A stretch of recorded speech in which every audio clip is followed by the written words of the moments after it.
Intellectual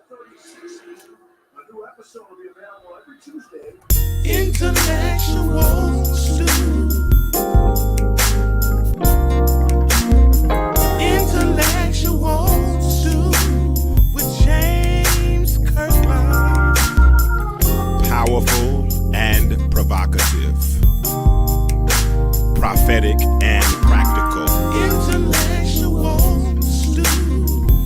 Informative and inspirational. How you gonna do better if you don't know what better looks like? I do. Intellectual stew. Come on, let's talk about it with me, the mind massager. Intellectual stew with James Kirkland.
Almost showtime.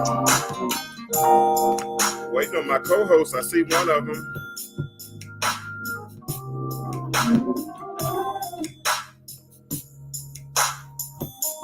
One more time.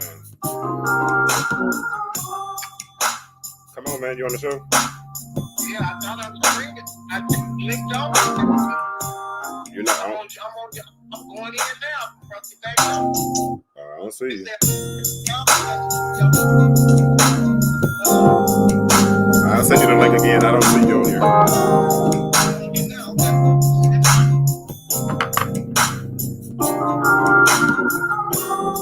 Almost ready, people.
More seconds, then we're gonna get started on the show. There we go. Come here, Jimmy.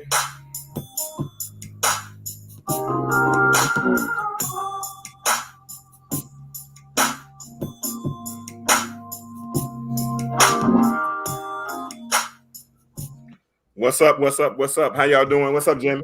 How's it going? Good evening. Good evening. Good evening. We ready. We ready. Ashley couldn't be with us tonight. Okay. But she's watching, but we got another guest, so she introduced herself. You waving. I don't have you on the screen yet. Give me a second. I'll tell you when to wave just a moment. But we got Deidra. Deidra introduced herself to the. Hey, Deidra. Can you guys hear me? We can hear you great. Hey, Deidra. See you and hear you. All right, Deidra. Deidra is filling in for Ashley tonight. Ashley has some other thing. Can you hear her? I can't hear you. I can hear you great. Ooh. I can hear you just fine. Why though? I don't know. I can hear you Can you hear just me? fine. Can you hear me Can you now? can you hear me, Deidra? Connect Go out and come back this in. camera. Deidra, go out and come back Okay. in. I'm going to Okay. text her so we can get all our technical difficulties out the way. Up front. Can you hear us yet, Deidra? Like, Go out and come back in. okay. I'm going to text her. Maybe she'll see this. Hey, if you're in the chat, say hello. Let me know you're there. All right, she did go out and come back. Oh, she did go out. If you're in the chat, go ahead. Ashley says she's watching, but she can't. She's unable to participate because she had some other things going on tonight. So we're gonna go on in Jesus' name. Hey, Jackie Jones. Jackie Jones, how are you? Anybody else that's in the chat, let me know you're there. Say hello. We're gonna continue this conversation tonight. It's Jimmy and myself, and because Ashley was unable to be a part, and she is an integral part of our show every week, we wanted to go ahead and get another female perspective. So we asked Deidra Jones to come on tonight, and she's going to be a part. She was having technical difficulties a moment ago, so I think we're going to see if we got her for real this time. Deidra, can you hear us now? I can barely hear you, and I don't know why.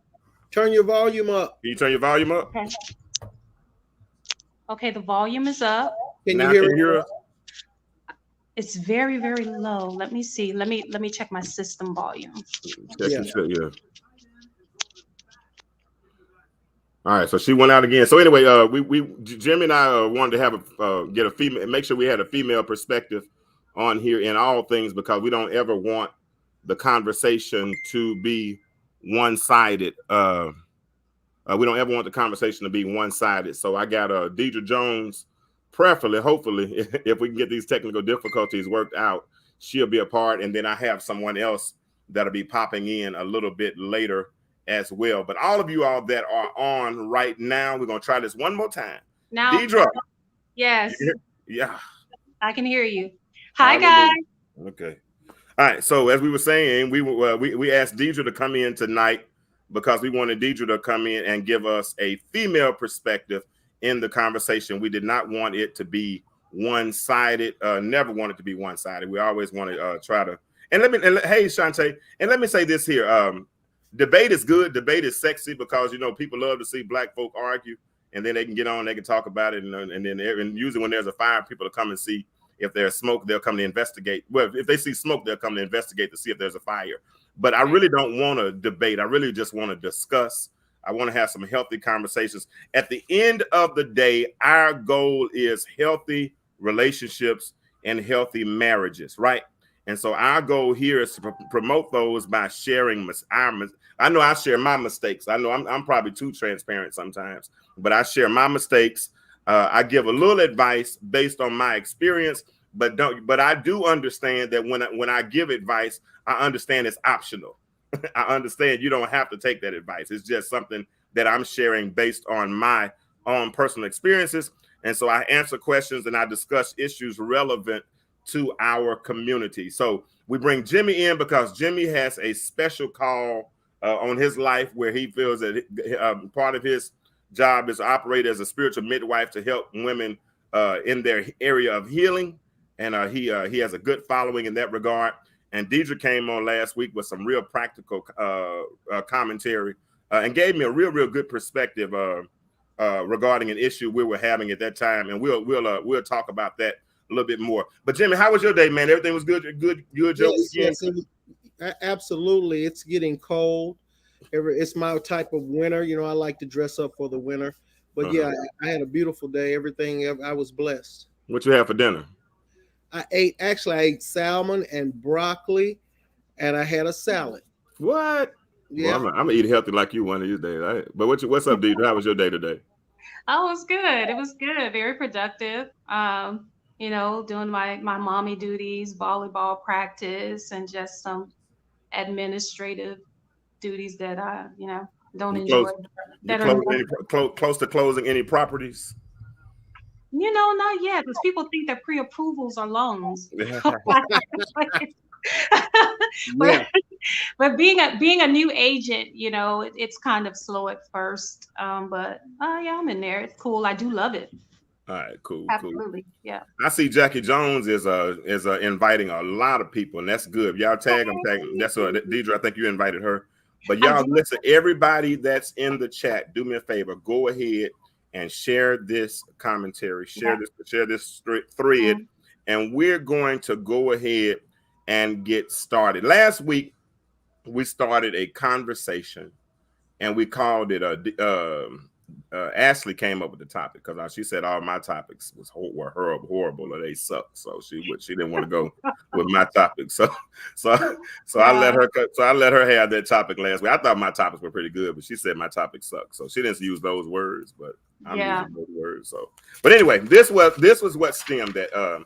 I read this last week, a couple weeks ago on Facebook. That sounds like her. She did say I suck. But this is what she said. She said, this is what I saw on Facebook. Jimmy, you remember I read this last week. You said, Right. Lies, Ashley. Why are you on the show if you ain't on the show? Never mind. Fellows, this is what it said. This is a cat. This is a dude talking to the rest of the dudes, right? And what he said was, fellas, these streets not playing fair. Go home. Be with your family or start one. Start taking trips with your boys. Take your children out of town. Give your woman the attention she deserves. Give your woman the attention and energy she deserves.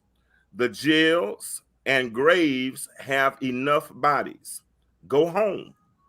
You don't owe nothing to these streets, but everybody you owe something to is at home. Praying you make it safe.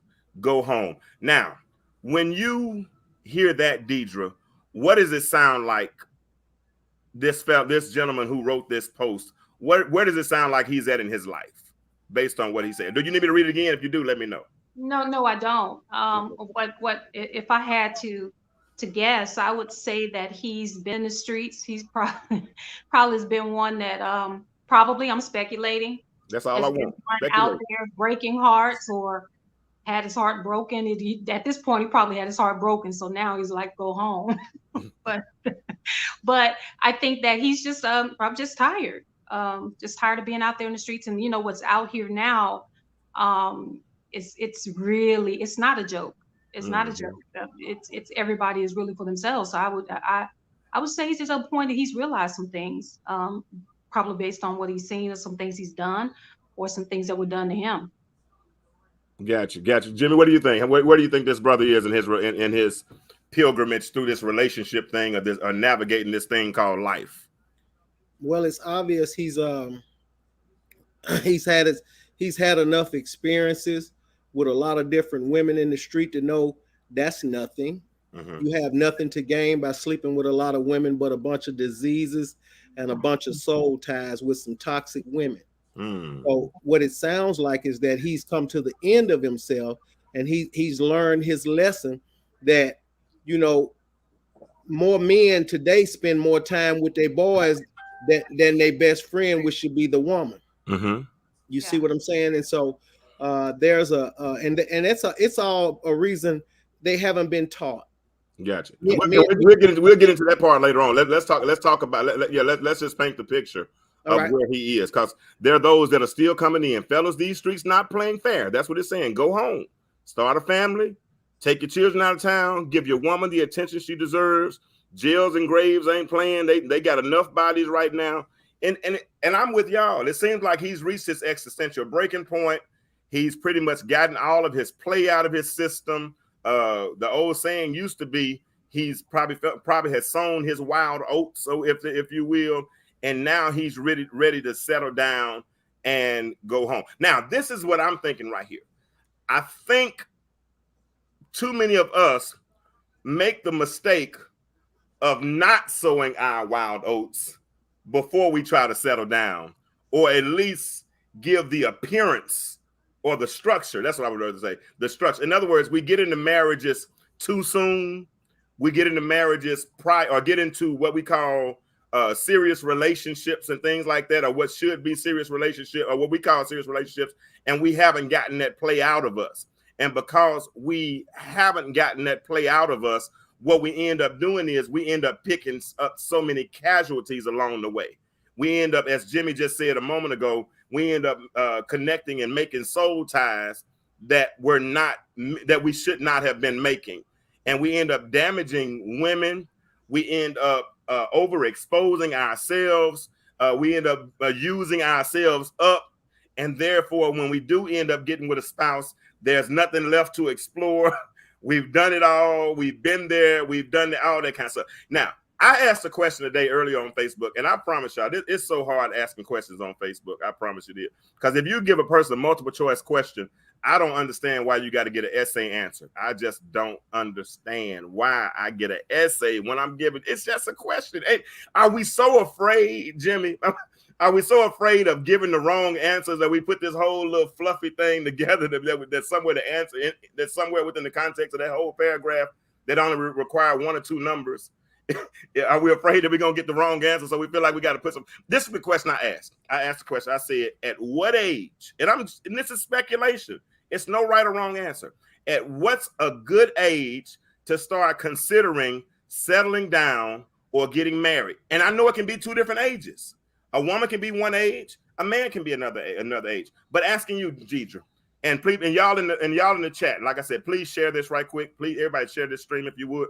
But if y'all, women and men in the chat, drop an age and drop a female age and a male age. What's a good age range for people to start considering? I know we got to wait until they're mature. I know when they're ready, all that. Those are the blanket answers. But I'm asking an age. What do you think a good age is, Deidra, to consider starting to settle down and getting married? Thank you, Tamron. Okay, I'm trying not to give an essay. Okay, Please. so to me, that question it's not one to just answer. But okay, if I just got to shoot a number out there, since you want to kind of build up to probably where I would go, I would say.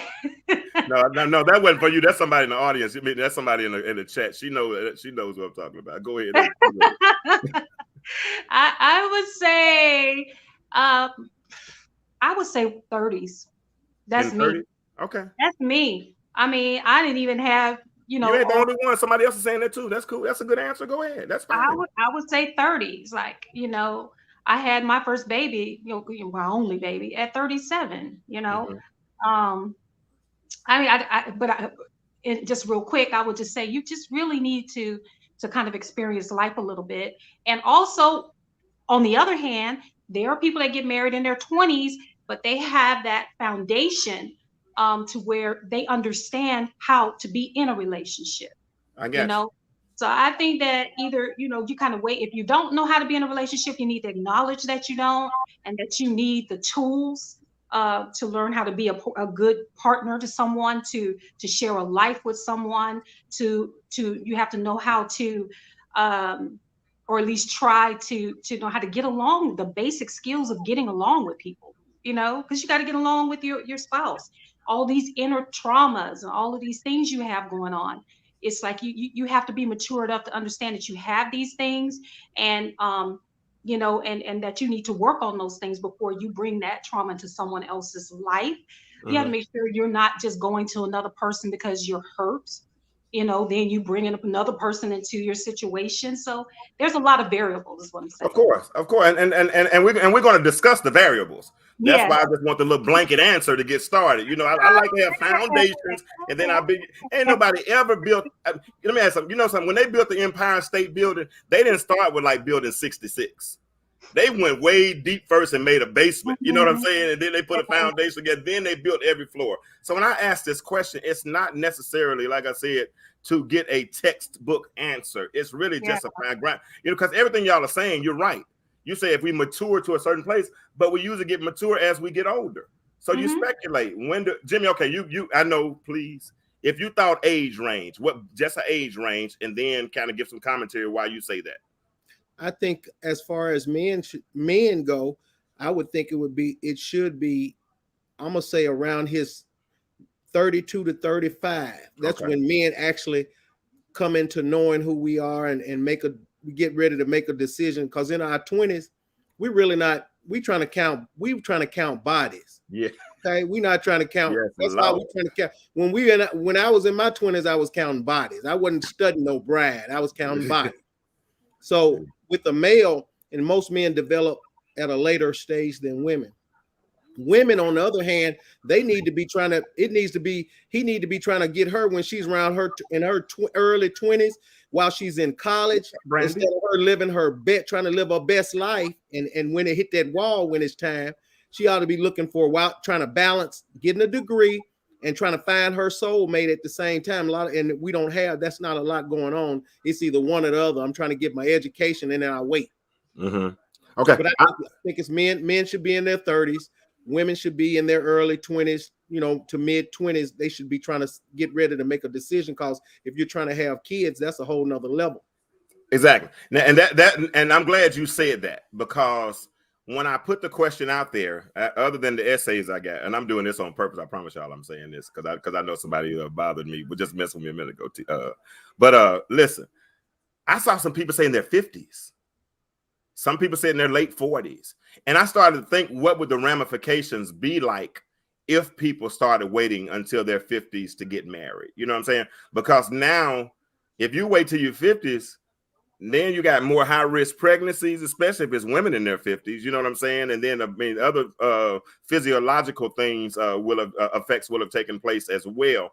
So I thought that was kind of strange to hear people say in their 50s. Now, I understand it from the level of maturity, because you are more mature then. You are more grounded. You are more, you should be, should I say, more financially secure, all of those types of things. So those things should come into factor. Now, I'm going to agree. I'm agree with Jimmy, but I'm going to share Jawanza Kunjufu's, his model was, and I think I might have shared this last week. Jawanza Kunjufu is a Black child psychologist. I think he's in Chicago. But he said that we should get married at around the age of 28. He said we should wait 2 years before having a child. Then he said you should have 2 children, and that they should be 4 years apart. So that way you don't ever have 2 children, I guess, in school at the same time, in college at the same time, all of those types of things. And at 28, typically you graduated from college at 21. If you went on to do graduate studies, you might have graduated by 23, 24. So hopefully by 25, you're in your career. If you meet your loved one. Now, I read another article last week that said women usually mature around the age of, as Jimmy just said, about 25. That's about the age that women mature. Men usually don't mature until the age of around 32. Right. So if men mature at 32 and women mature at the peak and mature around 25, let me ask this question. Does that lend to the high number of relationships where there's an older man with an older woman? Because I'm starting to see that a lot now. I'm starting to see a lot of cats in their late 40s, early 40s. Dr. Flight was on a couple of weeks ago. He's 47. His wife is in her early 30s. Friend of mine that I was going to come on tonight, he's in his, I think, 49. He just got engaged to a girl that's 33. Is that starting to lend to that? Is that why younger women are attracted to older men? And is that why older men have kind of gotten the play out of their system, maybe messed up the first time, so they're going to go and fix it and get it right the second time? What do you think, Jimmy? I'm going to put that one on you. Do you see that trend starting to happen? Who, me? Yeah, do you starting to see that trend starting to happen? No, older men always have like younger women. I got you. That's all. That's going to always, especially high value men. They're gonna always go for the woman that's fit, feminine, friendly, and fine. And a lot of times that's, I'm not saying that's, older women are not. I'm not saying that. But what I am saying is the norm has been most men date down, because as we get older, we get wiser. Down in age. Okay. Because it seems like, and I'm not sure, I haven't done enough research to know if it's more people who get married with older men, younger women, or people get married around a similar age, with the same age, like you go to college, go to high school together. Nicholas said if you don't go to college, according, even if you don't go to college, sometimes you might mature a little faster. I don't know if those age ranges, I don't think those variables change as far as level of maturity versus the 25s and 32s and all that kind of stuff. Deidra, what do you think? Do you see a lot of older men with younger women, and why do you think that is from your perspective? Oh, absolutely. Absolutely. I think, as Jimmy said, it is, there are a lot of older men with younger women in terms of the, maybe they want to have more kids. And then they are more trainable too, in terms of, what the man wants. Some older men take a pleasure in grooming a woman, or girl or young woman, to what they need and what they want them to be.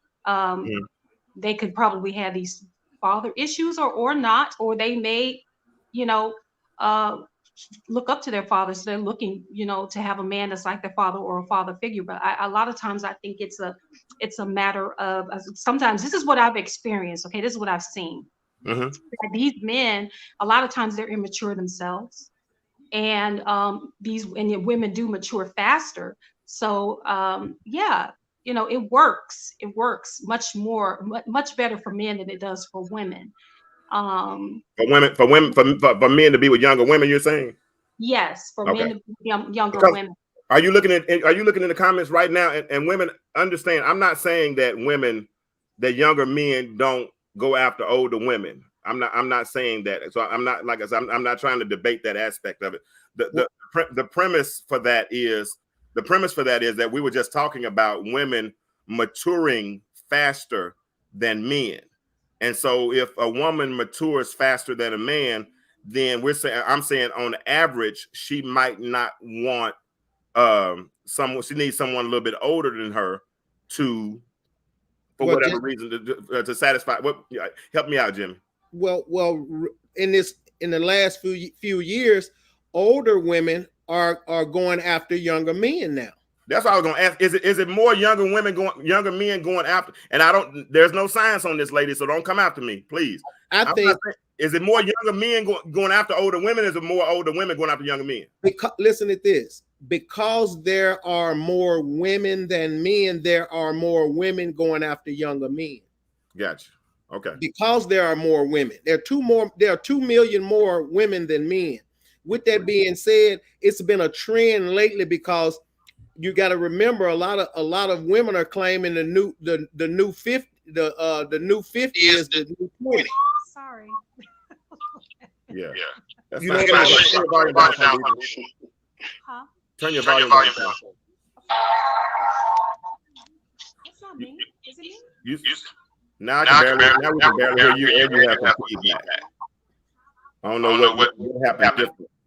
But when I leave you on, your music in the background is giving us some feedback.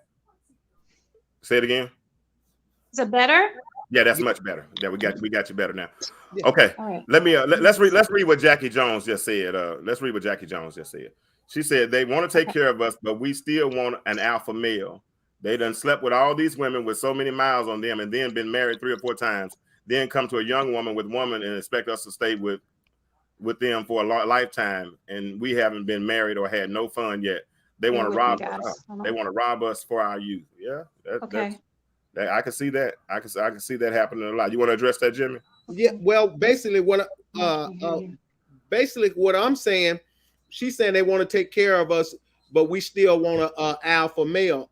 They done slept with all these women with so many miles on them, and then been remarried. But see, we can say that's both sides. We ain't got to get into who's sleeping with how many. That's neither here nor there, because the numbers indicate that women sleep around just as many men in the ratios of 28 to 24%. So with that being said, I'm just saying that there's a new trend with a lot of older women going after younger men because there are a lot of desperate older women, and they're going after a lot of younger men today. Not all, but there's a trend going on where a lot of older women are going after younger men, just like it's always been our trend to date down. That it's nothing for younger. Yeah, we all, well, yes, I'm saying, well, date down, date younger, whatever you want to call it. But I'm just Well, saying. no, I'm just saying the way you said date down last week was a whole different context. So I want to make Okay, sure that okay, well, date younger, but that's normal for us. But with this new trend going on, it's a lot. Like I said, it's a lot of more black women that are going outside of their comfort zone and entertaining younger men, especially younger black men. A lot of older women are entertaining a lot of younger black men now. Gotcha. Deidra, your eyebrows raised a couple times while he was talking. So go ahead. Okay. I will say this. Um, my personal experience is that I attract a lot of younger guys. Mm-hmm. And I found quite a few that they're a lot of times more together than the older guys. It's just a new age, you know. Have I found one that I would want to make a life with, you know, in terms of maturity and those things? Mm, well, no, because women are wired differently. We are more mature. We're more nurturing, and we have more of a mothering instinct. And so I'm just very careful about not having to deal with the immaturity of a man because I don't have any sons. And so I don't want to date a man that's, you know, it's going to be like a son issue in terms of me being something maybe his mother wasn't or something like that. So I'm very careful about that. Doesn't mean he doesn't have his stuff together. It just means that, you know, I have a discerning spirit in those areas. But these younger guys are wanting older women too, older women that are looking good, they're taking care of themselves, No doubt. and all of that. So, you know, not just any older woman, but you know, there they are out there and they are looking and they are not scared. They Well, know exactly what they want. let me ask you this, because you said something, and then Nikki Sebastian agreed with you in the Mm-hmm. comments. You said these younger cats and these younger guys that you're meeting, that they have it together more so than the older guys. When you say Some have it older together, guys, yes. Some of them. quantify that statement for me if you don't mind. What do you mean? I mean, they tend to be educated. They are financially and technologically savvy, and they have a plan and direction, you know, and I'm impressed with that. They just have more focus, more, you know, those things. So that's what I mean. So I say that, and now, Jimmy, just to you know, just piggyback off of what you said. Now that I'm loving the revolution in terms of women now being with younger men because it's Mm-hmm. like you know, if older men are going after younger women, you know, and then there's these a lot. I know a lot of older women that are successful, beautiful, fit, you know, and all of these things. But older men don't want to be with them. They want something younger, so that taps into their vanity, right? Absolutely. It taps into their. It's about their self worth, and then it's about their mindset. It's about a controlling mindset too. A lot of times because you want to teach that girl. You want to be the male figure. And a lot of times these old mature women, they have their stuff together. They don't need to be molded and mentored. So you know, and all of this stuff. So I think it's also an ego thing too. Hold But on, I applaud women that hold are on, going Jimmy. with these guys. Hold on, Jimmy. Hold on, Jimmy. Deej, let me ask this question because I'm listening to what you're saying, but I'm also kind of listening through what you're saying. Okay.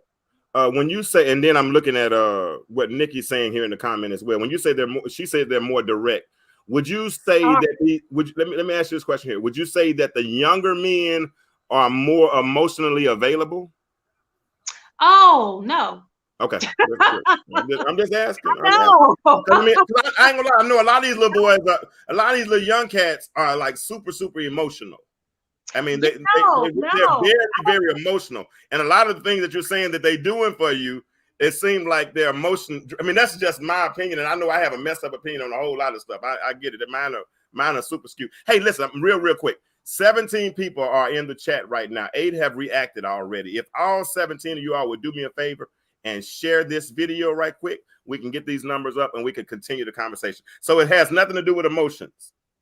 No, I don't even think they're even aware of the emotion. All they do, they see a woman that they like, you know, and you know, they'll get in their feelings about it, not without the realization that they're young, they want to have kids, we don't want to have them, you know what I mean? And, that kind of stuff. They're not realizing any of that. They just see a woman that they like and they can talk to. I had one tell me, you actually smell good. Like you don't, you know what I mean? Like just the femininity, just things that they're not getting in in a younger woman. I'm not saying younger women don't smell good. I'm just saying that there's just a whole different essence of who that person is. But with that comes all those things that come with the older woman is also maturity. It's also a knowledge and the discernment to know that they're not ready for us per se, but to hang out and have a good time for a little bit. I think that's a great boost to an older woman's ego. And younger guys know how to have fun and they're stress free. It's just no stress. There's no. But this seems so. And Jimmy, go ahead. I want Jimmy go. Let me say this. But this conversation seems so oxymoronic, though. Mm-hmm. Well, it seems so oxymoronic because you're just saying that young men are immature, and women mature faster than men. But see, there's a difference, James. We're talking. So you're talking about maturity, and then what she's talking about is an experience. We're talking about two different things. A lot of young men just want to have a good time. Okay, and I'm gonna say this. I've dated a lot of older women, especially when I was younger. No, let me tell you why younger men like older women. We don't have to deal with the drama. The older women don't bring no pressure about when you're coming, what you're doing. You don't have to worry about all that toxic drama that you have to encounter with these younger, wild, crazy, some of these women. So a lot of younger men love that older woman because she don't, it's no strings attached. He can go over there. He can go over there whenever he has time. She gonna fix him something to eat. He can knock her socks off whenever he get ready. She not tripping. Long as he situate her, that's what it is. You better knock the socks off. If you don't knock the socks off, he ain't getting back over there. This is what's going on really on the cool with these older women because they want to be married. They past the age, but they still want to be married. But in the mean and in between, they gonna get it on. I promise you that. Jimmy, this is Jimmy Hinton for y'all. For those of y'all that don't know, this is Jimmy Hinton. Okay, that's Jimmy Hinton. And I'm talking out of experience. I know you are. Believe me, I know you are. We all are. We are. I know you are. And that's what's throwing me off right now, because the conversation started with men mature at 32, women mature at 25. Then I said, okay, well, maybe because the man matured later, then he's 40s and he wants somebody in their 30 because she's already matured. Now the women said, well, young men want old women too. But he's young. He's immature. She want a good time too. But so that means does that mean his back strong? No, I'm not gonna say that. Go, I saw your hand up. Come on, Deidra. Okay, so let's get back to, since you said that about the younger men, and I get it, that's your experience, and I get that. Older women nowadays, speaking from experience, we are absolutely a different breed. I definitely wouldn't say that we are in today's time necessarily the type that's going to be cooking and buying Xbox games and all that stuff. They are. That was probably during your time. I'm saying that's okay. It's probably happening now. I believe you. But there is a breed of older women that do not have to do that. There are some women that have to do that. They doing it, yeah. And I believe that some are, but do not discount the ones that do not have to do that.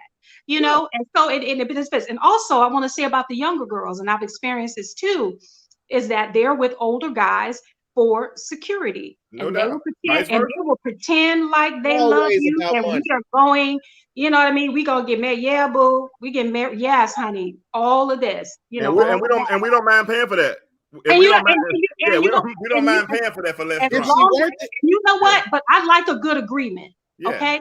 So if it's that thing where you feel like, I know that in order for me to have this young chick, I am going to have to do this and that and the other. I'm going to do a little bit extra than probably what these younger dudes would do for her to keep her, but I'm willing to do that for whatever reasons.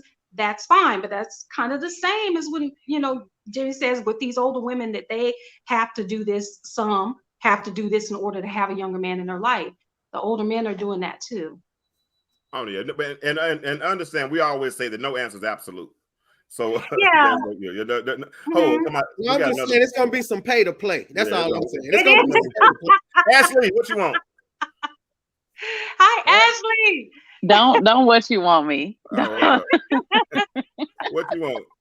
Ashley was getting it crunk in the comments, and now she ready to come on. What Ashley got to say. I got to hear this. Oh, Ashley's my partner. If I want anybody on the show, I promise I got Ashley. I got it. Because Ashley keep me level because she argued with me. So I like that. I do not argue with you. You are lying. The truth is not in you right now. I just give you the uncut truth, huh? That's what friends are for. We don't lie. We tell the truth. Are we friends? Of course. Yes. Why can't see your face though? No. So listen, I was sitting in the comments, and I know, and I felt like there was an attack on the younger woman. So I wanted to speak from the younger perspective. Attack by who? Attack by who? I'm just messing.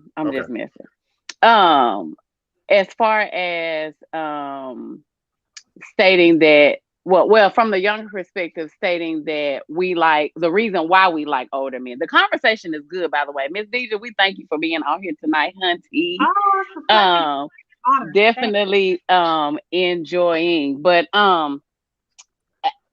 do we feel like the younger women are looking for dads when they date older men? I don't think so. The broken ones are. Sometimes so, sometimes not. But I have friends like that because I have friends from one end of the age spectrum to the other, and I know the games that. Hey, hold on. I got somebody else coming on tonight too. I had asked her to come give her wisdom and content as well. Lady K. Yes, sir. Hey, how you doing, Lady K?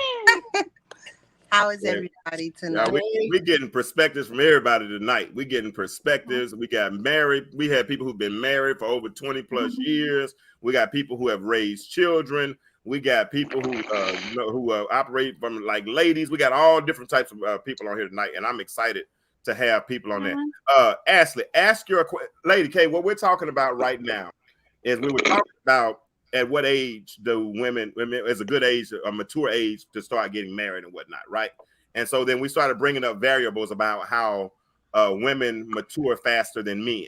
And so we was like, women typically mature about 25, men about 32. And so the consensus was, 30s, 20s, all these things. So I asked the question, is that why we see so many older men with younger women? And so we talked about that for a while, but then the women in the comment wanted to bring up the variable about how it's so many young men that are attracted to older women. And I thought that was kind of oxymoronic because we just talked about how young men aren't mature. So, but Ashley felt like some people were attacking the younger woman, saying that younger women only want to be with older men for stability or some type of daddy type issue or whatnot. And so, Ashley, go ahead and ask your question. That is not what I said. Let me go back to something that you. Did you notice? If you'd have stuck around about 10 more seconds, hold on. If you stuck around for about 5 more seconds, you would have heard me say, "Ashley, say it in your words, so she'll understand." Oh, okay. Praise the Lord, saints. But this is a question I do have before I go into that. Listen. Let me ask this question before we go into that. Does age equate maturity? No, ma'am. Of course. Okay. No, and ma'am. I asked that question. That was what I wanted to. That was my initial reason for jumping on, was because people were saying younger women. But the maturity level, to me, maturity comes with experiences. So by me being 35. I may have experienced some things that a woman that's 50 may not have experienced. Okay. So my thing is that so older men dating younger women may not be necessarily just because of her age. It may still be, air quote, the maturity level of that. So when a person says a younger woman, a man is wanting a younger woman because of X, Y, and Z, it could still be that she's just as mature as the, air quote, 50-year-old woman may think that she is. Now, back to the question that you was telling me to ask. Do younger women date older men because they may have daddy issues? Do we think that? Lady K, introduce yourself. Go ahead and tell. We can answer from your point. Hello, everybody. I am Lady K. Okay. I say no, Ashley. I don't think women date older men for stability. Generally, stability is a not if you are not stable. I don't think if you are not stable, it's bring an unstable person into a stable environment if the older man is stable. So all the time you hear stories of men and these women spending all their money and drove them into debt. And so I mean they may think that's what they're doing, but I say no. I know, I'm on here, so y'all know I'm on here for dating younger men. I date married men, married men. But I think that other reasons, not because I'm a little coming off sorry for that, but I wasn't home. I wasn't in a place where I could be. I'll wait and see and put out there why I think it can be an older woman date older men that I'll put out there why we date them. Why? You want me to say it? Yeah. I want to hear it. But your audio is kind of choppy though. Your audio is like we're hearing like every third word. I was able to make it out, but can you give me a little bit? Is there a way you can fix it a little bit? Okay, yeah, y'all go ahead. Let me go get my earpieces. Okay, but I'm waiting on the answer when you come back. I'm waiting on the answer when you come back. All right. Okay. All right, go ahead, Jimmy. Yeah, a lot of times it's stability and it's experience. A lot of women look to older men about the experience that they will obtain being with an older man that is stable and has, financial stability.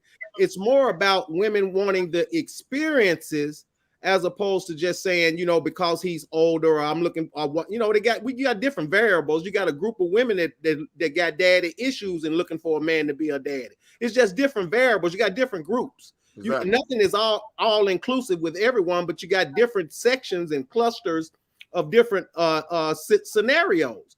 But it's a lot of younger women are looking for stability, looking for the experience of being with an older man because it's more stability.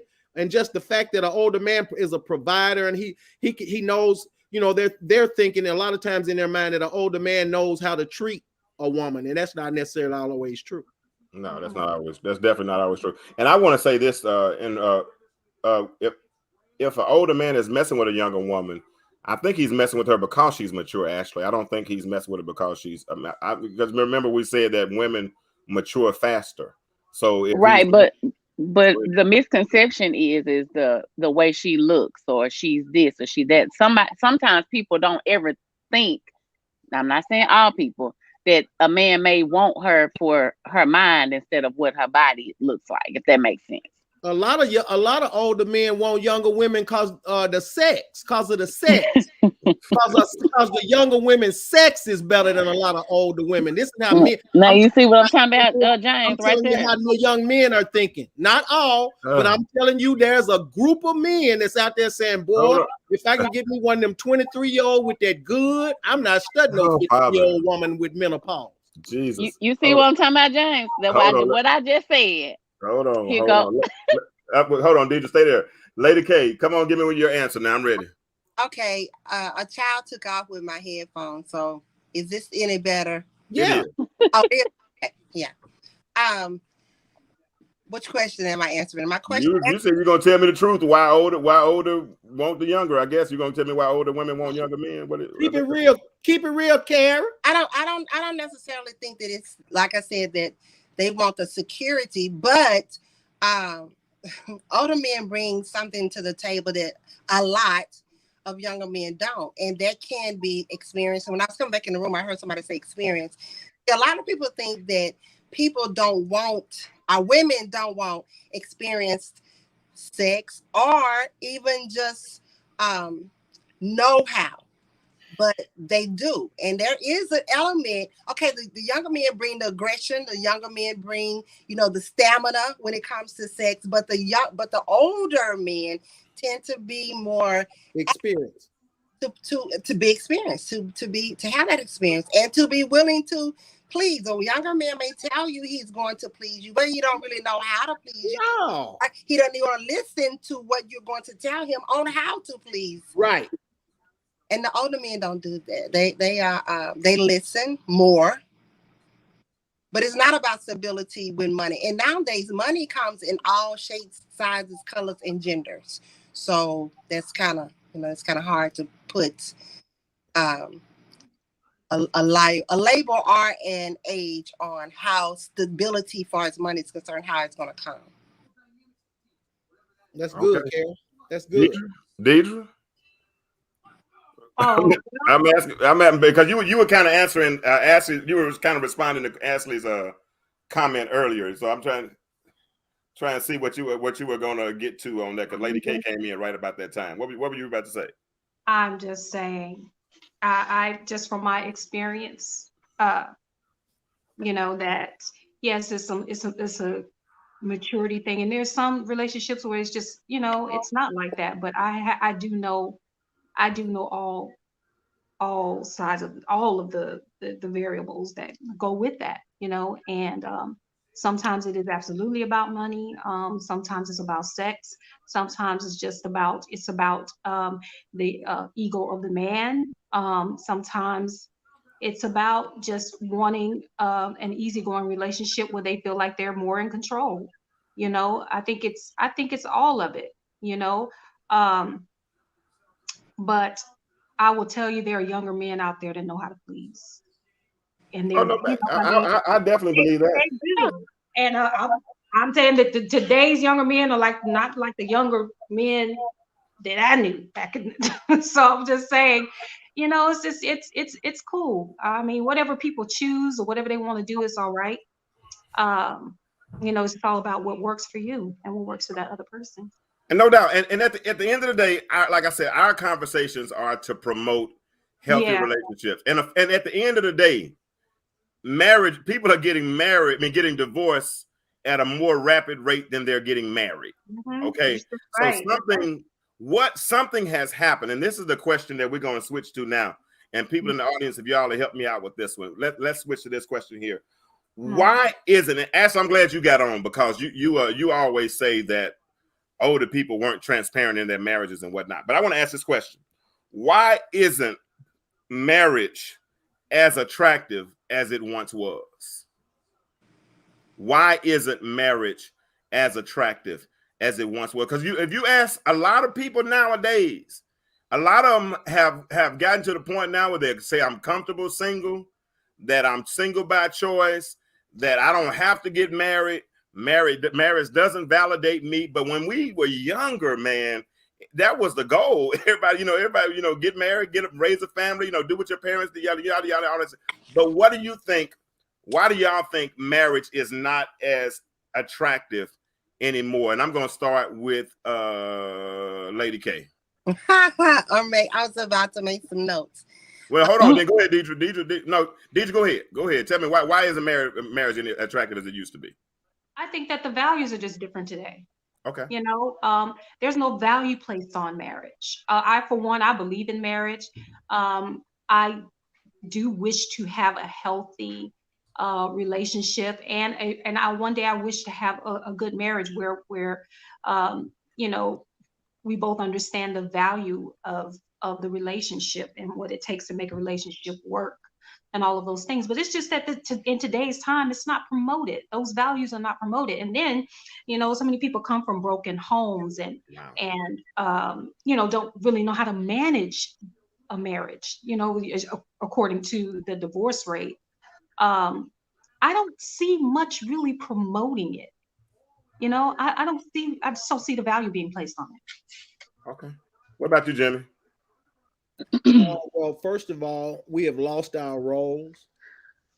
We've swapped roles. Mm-hmm. And I'm gonna say this, and it's gonna be I'm not bashing women and I'm not bashing men, but I'm gonna give it to you. We got too many women trying to build a lot of men up, while a lot of men are tearing the next woman down for the next man. We got too, ain't nobody healed. See, black folk need therapy. We need trauma therapy and counseling, no matter what we say. We need therapy. We done too many women. It's so many women got trauma bonds because we've been cheating. Black men have been cheating and screwing, and we didn't even know nothing about y'all having low self-esteem. We were just screwing you and going on. We didn't know that you were hurt behind that. So we don't even understand each other. So with that being said, there are a lot of different variables on both sides. Men are not being responsible. We weren't taught how to understand women's emotions, listen to women, understand her feelings. Women are being men. That's good, Jimmy. You see what I'm saying? So it's a lot of things going on. That's good. Ashley, your turn. I think social media and society has kind of altered our opinion about being in committed relationships first off, and then that leading to marriage. So I believe that some of the things that we are watching and seeing is kind of has changed that. And like Ms. Deidra said, some of our values are new. First of all, we don't even know. People are not even talking about values. If you don't have anybody, and I think some people may have said this in the comment, if you don't have anybody that is showing you or for you to watch to even mimic a healthy anything, let alone a marriage or relationship, it's kind of hard to follow something else because all you see in front of you is what society is putting out here. We want money, cars, clothes, and all the hoes. Yep. That's good, Ashley. That's good, Ashley. Kafira in the comments said that we have PTSD, a form of PTSD. She's agreeing with Jimmy. We do. We do. Absolutely. Sum it up for us, Miss Lady K. Well, why is marriage not attractive anymore? I was scratching things off my list. I definitely agree with everything that everybody has said. But I think, too, people make it appear that when you get married, you lose too much. The love and the willingness to go through whatever I have to go through with my guy or my man or my woman, it's not there anymore. And so people go into marriage looking like, okay, if we divorce, if they go into it thinking, if we divorce, then I'm going to lose this is going to happen. That's good. And so, it's already a negative attitude going into it. Then nothing is sacred in a marriage anymore. Wow. We talk too much. We tell all our business. Everything is on social media. That's been said already, but it's just so much. A man is afraid or doesn't want to talk to his wife because at any time it could end up on social media. And the woman is putting all her business. I know a lot of the women are going to like me saying it because I'm a woman, but when you see things on social media, 7 times out of 10, it's the woman putting the business out. And I talk about that a lot on my page. We have got to stop. It's in my book, Loving Him, written by her. We have got to stop talking so much to other people and talk to our spouse, to our mate. We have got to stop doing it because the minute you do it one time, I don't care if you're talking to your mama, your sister, your girlfriend, you do it one time and your husband, your dude hears you talking, he has shut down from you for a very long time. If you ever talk again. I got one more thing to say to that narrative on top of what Lady K is saying. There's another narrative that now let me say this. Men are awake because what men are saying is, what is the benefit of the man in marriage? All right. I can pay for, I need a woman to give me something that money can't buy. I can pay for clothes being clean, food being cooked, sex being given. What do you have other than that will inspire me to say, what is the benefit? Because see, men are saying, I lose my money, I lose my friends, I lose my space, I lose my time, I might lose my damn mind if she's not the right one. You see that? But Jimmy, you are saying exactly what Lady K was saying earlier. People Right. go into the marriage thinking that they're losing all these things. When No, you no, go no, in, no, no, no, I'm not. No, no. I'm not saying hold on. that. I'm not saying that, Ashley. But I you am didn't finish your saying. thought. Hold on, wait. Okay. Wait. So if you go into something, anything with that type of, with any type of negative mindset, and I'm not saying what you're saying is negative, but if we go in with, I'm gonna lose all these things, because you don't have to lose all that. You still can have your guy time. You still can have your girl time. You still can have your money. We might have more money, but you still can have all of those things. So if you go in it with that, to me, that's a false narrative. Then you're gonna fail every time, because you've already set up these expectations of what you're not going to have, because you've gained a partner. It's a partnership, and she's your help me. You should gain more. Well, it sounds good, but what I'm telling you, what we have seen. See all that sound real good, Ashley. But what we have seen, don't line up with what you're saying all together. I'm not saying it don't I happen. don't I like got a you, cramp in my Jimmy. on the right side I'm of my not saying chest. that there Right are here. not good marriages. I'm not saying that. Don't get on here talking about Jimmy said it. It ain't nothing. Don't do that.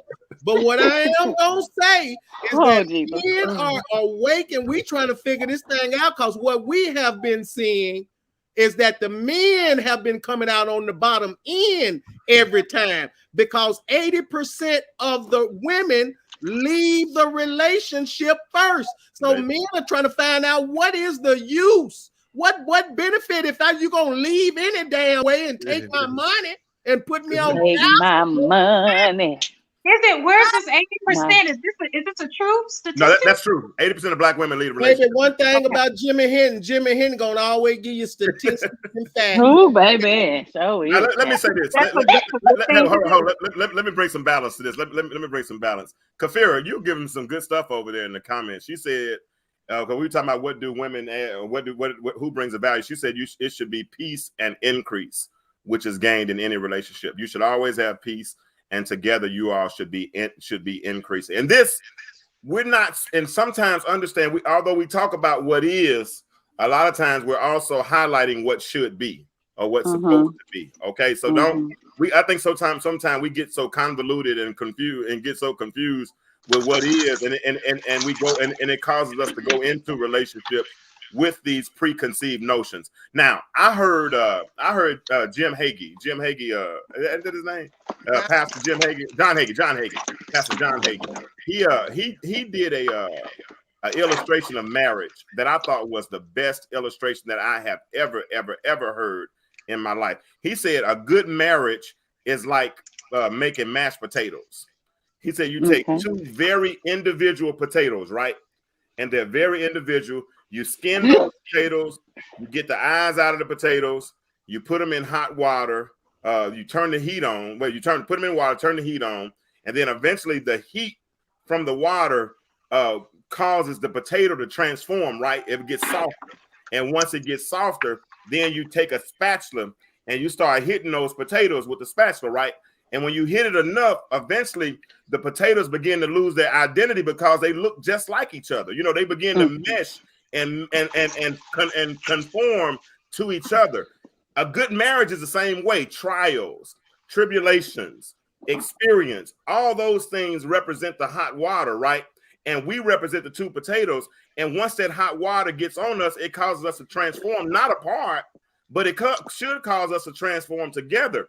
And once we look just alike, then we have a successful marriage. That's when the two become one whole concept, right?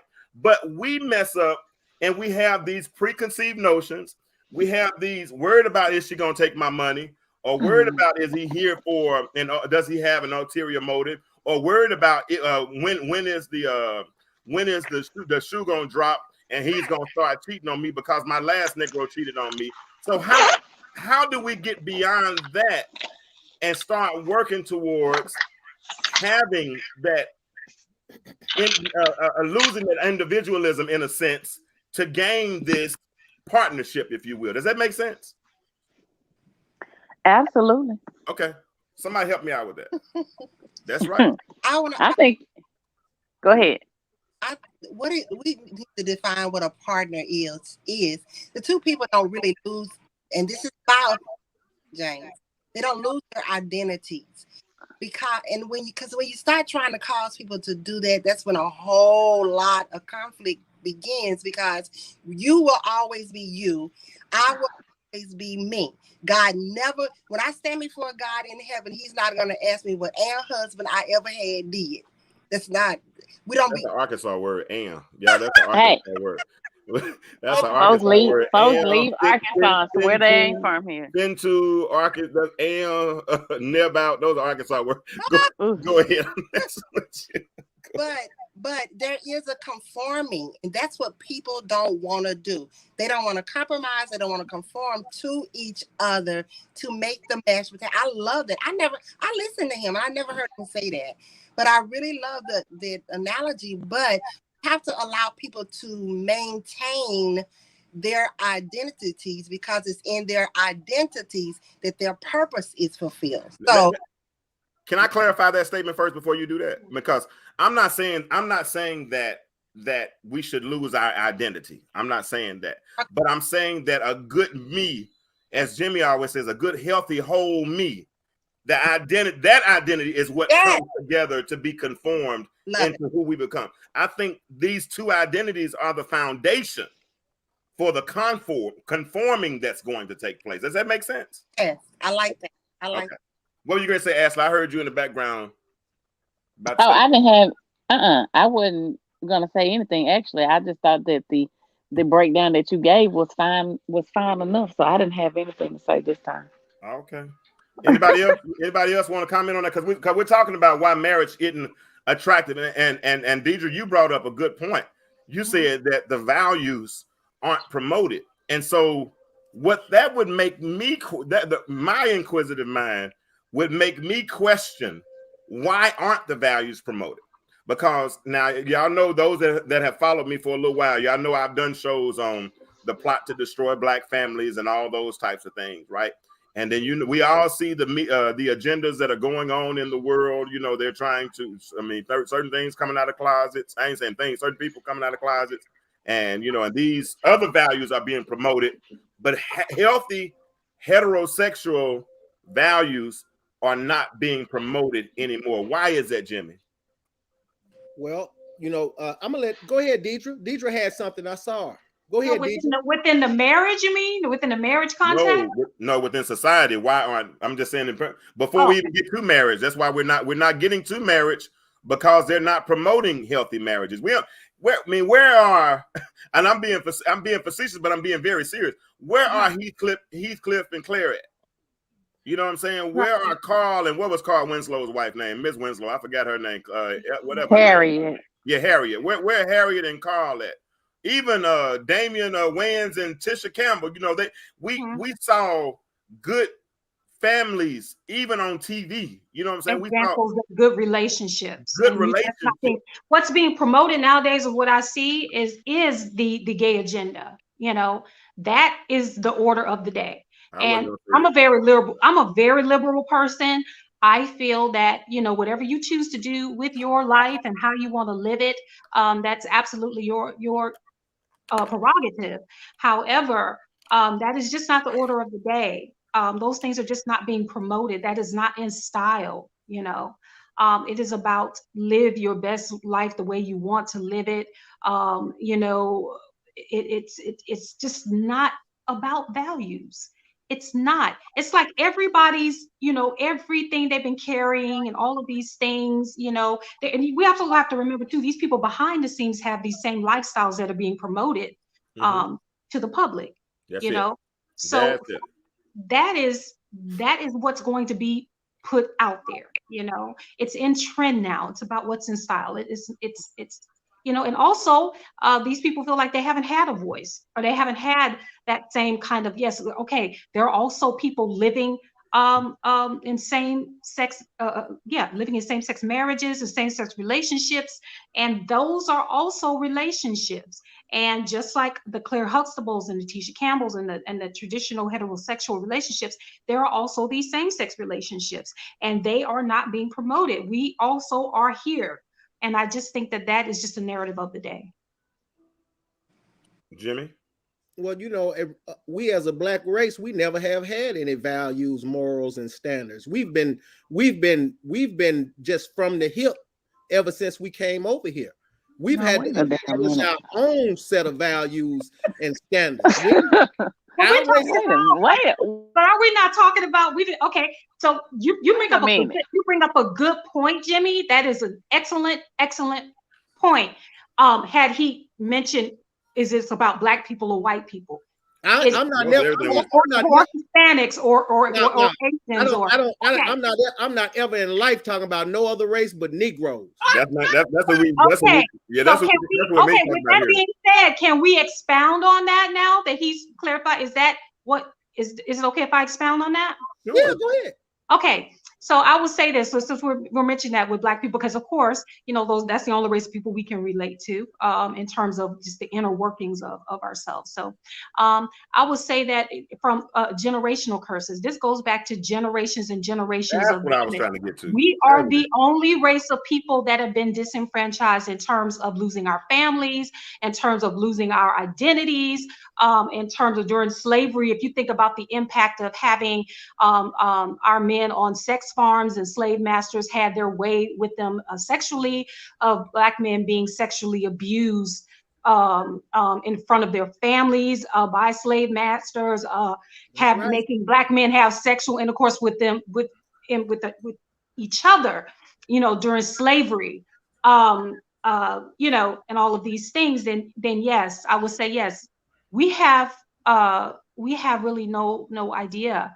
And then this is still coming back to haunt us today, and it's really sad to have all of those things going against us, and then that on top of it, because it's not that I know of in our African history lineage that where homosexuality is promoted in this way. And I'm not bashing anybody's sexual preference, but I do think that we should be able to freely talk about it without this whole cancel culture and what do you mean and all of it. I mean, let's talk about it, you know? Yeah, see, I'm sorry, Deidra. No, go ahead. See, this what be tripping me about black folk in these churches on every corner. Mm-hmm. We swear up and down homosexuality is the greatest sin, but you got more homosexuals in all the churches practicing homosexuality. But then soon as the biggest sin everybody want to talk about from the church is homosexuality. Well, who said that was the standard? They going by that Old Testament. That's Old Testament. God has applied grace. So being gay ain't no different than a man being a whore. Of course not. Okay? It's no different. So we did, but that's the agenda. The world is pushing this gay agenda from the highest levels. Okay, it's coming down. It's been in the music industry. Now it's coming down from the politicians, from the government itself. Okay, so it's the world. It's Satan's world. The Bible says Satan is the prince of the power of the air. So all his things are going forth in the world. This is why we're having the issues we have as it pertains to relationships in our race. And listen, and Deidra, since you went there, and I'm glad you did. That's my stuff right there. And and Kafira, you mentioned it over there in the comments. You brought up Willie Lynch's letter, and when you look at Willie Lynch's letter, everything in that letter was about this decimating and controlling the black family. It was, and he even said, I don't like to say the word, but I guess we can. But he said, his letter was how to break a nigger. That's what his word was. I don't like to use that word, but he said how to break a nigger. That's what he was. And who did he use to complete this agenda? He used the black female because she was the strongest one in the family. She gave birth to the child. She raised the boy. And he basically said that he would reverse their roles. She would teach her daughter to be psychologically independent. But she would raise her son to be mentally weak, but be mentally strong. So he could go take out the trash. He can go cut the yard, but he ain't gonna sit there and figure out how to something mentally, how to work it out in his mind. You know what I'm saying? So, and then he even said he went as far to say that by the age of 16, if she's done it right, that he would already be broken. And his learning would basically stop at 16, and that they would have a worker for life. You know why? Because it was all about money for them. It was all about chattel slavery. It was about this woman and this man can keep having babies, and as long as they keep having babies, these babies will end up being workers and all these kind of things. But in order for this to work, the boy has to stop at the age of 16. And then according to Willie Lynch, and Kafira, you can help me if I'm wrong on this one, but he said that as long as we do this right, she'll stand guard for us. Yes. That's what he said. He said she will stand guard for us. And so there's so much enmity between men and between women. And he's basically saying she'll stand guard for us. And sisters, I'm not pointing the finger, because I don't, like I told you, I like to discuss. I don't like to debate. But who works most of the government jobs? Black female. Who works most of the corporate jobs in America? It's not black males, it's black female. Why? Because he's saying that you're going to stand guard. Most of us ain't finna do that. Yeah. And we're considered to be unsuccessful if we don't. Right. We're supposed to, because go ahead, Lady Karen. I just was going to ask the rhetorical question, but since we know this, and since so many of us have read the Willie Lynch letter, why are we still standing guard? And when I say we the black female, why are we maintaining that place when now we know better? Be quiet, Jimmy. We're gonna let them answer this question. Hey, I'm done. Jimmy, I'm muting you and I'm muting myself. Sisters, answer the question. I'm done. I ain't saying nothing. It's conditioning. Wait, give me the question again. I'm sorry. The question is, since so many of us black females have read the letter, we know what the letter says. Why are we still standing guard? Why are we still in that place? Why are we trading our black men for money? Because the Willie Lynch letter is working. It's working. Everything that they said that they're doing, it's working. And it has been going on for decades, So it is ingrained in our psyche. It's there, and it's working. Just like we can't come together to do anything. Just like the whole life. My question is why? And to everything we're saying, why? As long as we read that 40-some years, I know of, we've been hearing about them. Why is it still working? Because it's ingrained in our psyche. It is mental conditioning from slavery times, because that everything they speak about in those letters, that is what is happening to us today. It is working. This thing that they're telling us to do, they had to stop beating us. They had to stop with their running away. That's not working. We got to get into their head, right? So it's working. It has worked. It has prevailed. Just like black men don't tend to protect the black woman, is what's said. And just like we can't come together as a people to get certain things done. Just like we can't do this, we can't do that, or whatever. Yes, we have the power to change it, but knowing where it stemmed from and knowing that this was a plan all along, is how we start to fix it. Some, how many people don't know about the Willie Lynch letters? This kind of conditioning, this psyche, and a lot of people, especially not that, little bit of a digression, especially our African brothers and sisters, don't even know a lot about slavery. So it's just that it has worked. And with our men being incarcerated, with the emasculation of our black men by whatever means, so we've had to shoulder a lot of that burden. We've had to look out. We could not count on our men. So it is still the same way today because of the generational curses that has been placed upon us. So I think that it still remains the same, or has remained the same for so long, is because of the percentage of people that kind of grew up in the mindset and how people continue to teach it. Now that we are air quote what people call woke, many people are trying to change the narrative, trying to do the work, but it's not, just like it took so many years for us to get to this point, it's not going to change overnight. But a lot of, to me, what the change is happening is with the younger generation, not as much as with the older generation, because a lot of the older generation is kind of what we call stuck in their ways.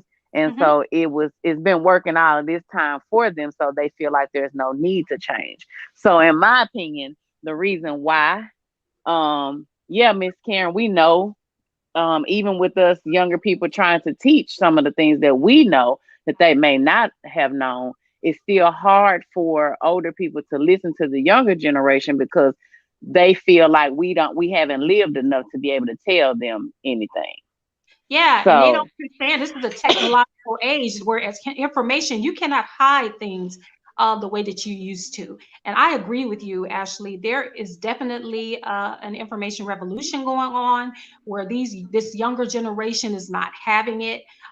They want the truth to be known, to be exposed. And this system here in America, this whole antiquated system that is it must be preserved at all costs. It's hard to do that, and change is going to come. And it is also written that this change is going to come. And it's beautiful. I love to see it. It's amazing. Absolutely.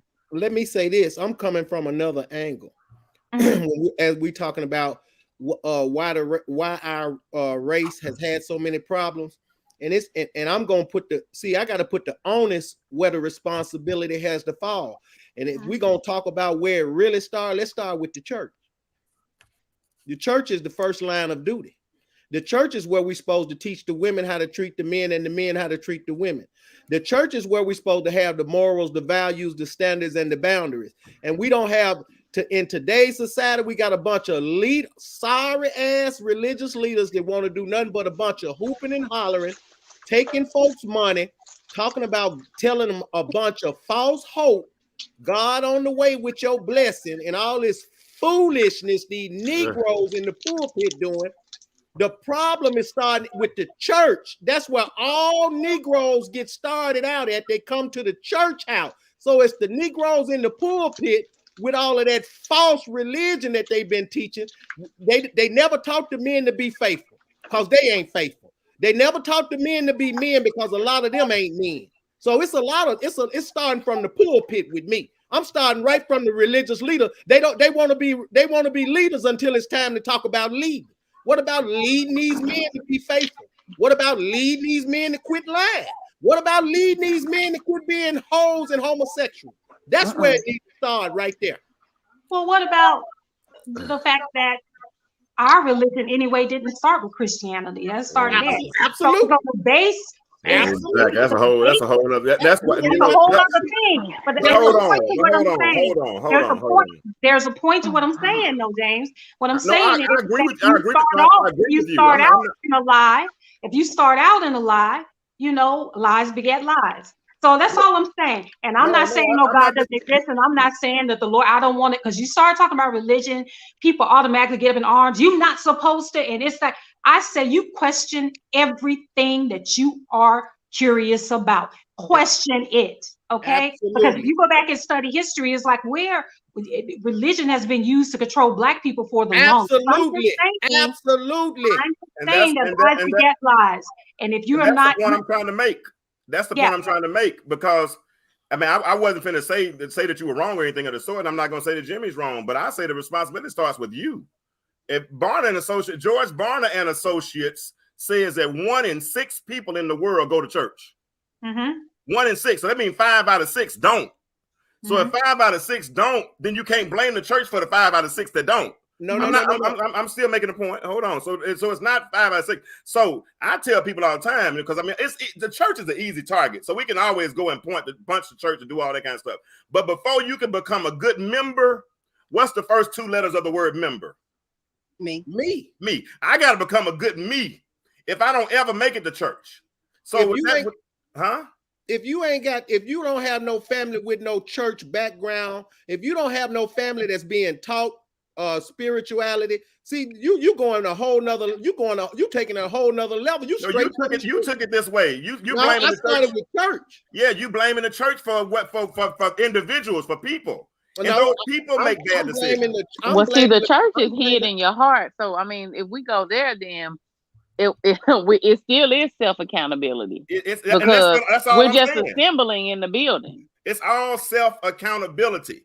At the end of the day, you got to make a good decision for you. You got to make, and that's where as we've said earlier tonight, we've compromised our values. Man, I know a whole lot of good people that don't go to church. I do too. I know a whole lot of people that got a whole bunch of good values that don't go to church. So I'm not depending on. Listen, hold on. I'm not depending on the church like I said, the church is such an easy target. And as soon as we start talking about the church, this church, that then the whole comments light up with the amens and all this kind of stuff because we had a couple of bad experiences in church. But that ain't everybody's experience. That's your experience. And I get that. And so with that being said, my point is taking all of that out of it, do all you can to become a better you, whether it be self-help books, whether it be meditation, whether it be whatever you do to become a better you, do that. And then you're prepared to be in a relationship or whatever. How we even get on this subject, right? Because I wasn't even talking about churches. What were we doing? Y'all make a whole turn. Brother Jimmy, always making a left turn on me. I mean, we can't talk about the demise of these Negroes without talking about the Negro church. We can talk about the demise of Negroes by just talking about bad Negroes. How about talking about talking about the demise of Negroes? We're talking about the bad leadership. Because you got bad political leaders. You got bad leaders on jobs. At home. You see church. Yeah, you got it ain't just at church. I never said that. But that's who you highlighted though. You didn't highlight nobody else. And I know. I said what I said was I'm gonna add to that. Church is an easy target. What you gonna say, Lady Karen? With some hold on, wait. Jimmy said, thank you. We can say it started with the church because basically the church was the forefront of where everybody was, looking to. Well, you didn't say that though. You said he blamed it all on the church.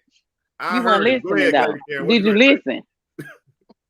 I heard. You don't have to clarify Jimmy's statement. I heard what Jimmy said. I heard him. You don't want nobody to hold you accountable. Okay. No, I hold myself accountable. I spend time in that mirror. I told you that. I hold myself. Don't nobody hold me more accountable than I hold myself. Believe me, I'm harder on me than anybody. I think in order for us to get to the healing part, we just have to know who we are from in the first place. I think that's the key thing. And then when you get away from who you are in the first place, then you are getting caught up with, because you never knew who you were in the first place. You don't know where you came from in the first place. You don't even know how you're really wired because someone told you how you're going to be wired, right? Somebody taught you how you're going to be wired in this thing, okay? So then you're really operating off of, at the end of the day, off of somebody else's frequency anyway. You don't even know does that make sense? Like even with this religion, with who we are as Black people, all of this stuff, we're not knowing who we are. We don't even know what blood runs through our veins. So none of that. You don't know who you, like if you didn't know who your father or your mother was, then you're operating in certain ways and you don't even know why you're doing it. This is all I'm saying. You're disconnected. We are disconnected. Absolutely. What were you going to say, Lady Karen? You raised your hand a minute ago. You raised your hand and started trying to talk a minute ago. What were you going to say? One of you. Don't cut me off, Jane. I didn't cut you off. You were finished. Lady, hold on. Let me tell you how. This is how I would cut you off. What were you saying, Lady K? I wanted to ask whoever gave the statistic a minute ago, and I really think it was you, James. Has it always been that? Oh, has it always been 1 in 5 people go to church in America? Has the statistic always been that low? 1 in 5. I think you said 1 in 5, didn't you? That's what it was in 2010. I don't know what it is now. I'm sure it probably has gotten lower now since then. Okay, so follow me just a minute. It does. I would think, and I'm not really into statistics, but I would think it does keep decreasing, which means some of us are hearing and knowing better and doing better. We are making adjustments in our life. We are making needed adjustments. That's really what it is. So if we can do that in that area, I'm gonna bring right back to why. Why are we as Black women still being manipulated by the society. Yes, conditioning. But hell, we've been conditioned for how many long years now? And are we making any adjustments? Is my That's question. all. That's the question. That's what I want to know. That's That's all. what I want. We keep making excuses for how we do the black man. We keep making excuses for money over anything that betters them. And I want to know, I was saying this back with Russell on my show. Why? Why are we doing that? And when are we going to make adjustments? After we heal, you have to heal and go internal and know, watch this, and know your core needs. Before we can ever have a healthy relationship, you have to have two people that are single and whole. That means they are healed, and they have to both know their core needs before anything.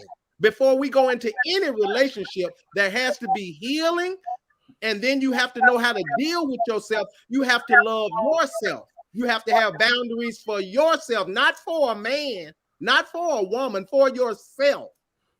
That's what has to happen. You know what's interesting, Lady K? What's that?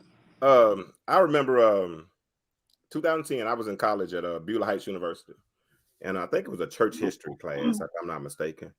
And we were getting ready for a final exam. And when we got ready for that final exam, the teacher gave us a study guide. And the study guide had 52 questions on it. Okay. Now, during the lead up to that study exam, me and my wife rode across town when I was married at the time. And I memorized all 52 questions. I memorized it.